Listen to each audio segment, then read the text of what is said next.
What do you reach for when you're looking for comfort? I just listened to a great podcast about longevity. And at the end of the panel discussion, they asked that question: what food do you reach for when you are looking for comfort? And we live in a very stressful society, no doubt, and we are faced with struggles every day.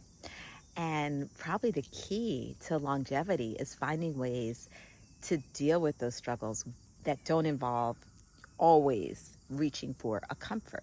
So yes, our nervous system is seeking comfort. It's seeking safety. And that's really important to provide that.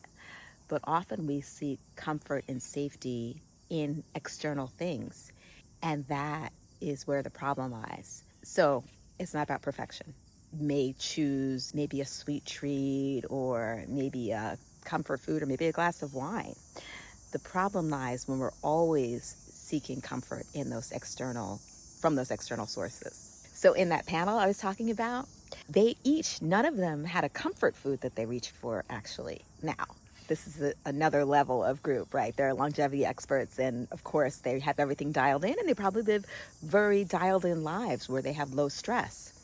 But each of them had a different way of dealing with stress or struggles. Many of them, it involved, some type of exercise or something else.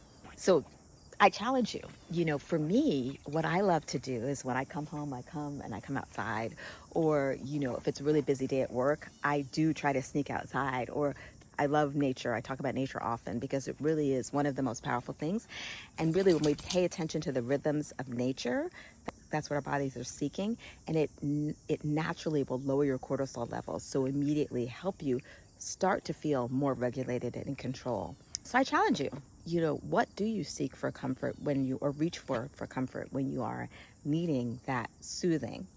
And if it is like a food that sometimes those foods are not the healthiest choices, because a lot of the times the comfort foods that we seek tend to be high in fat, high in salt, high in sugar, which actually worsen that stress response in our body and can contribute to that ongoing high cortisol level, which just makes things worse. So what can you reach for instead of that? Or what can you look at a different way that you can look to calm your nervous system? Because that's actually what it's all about.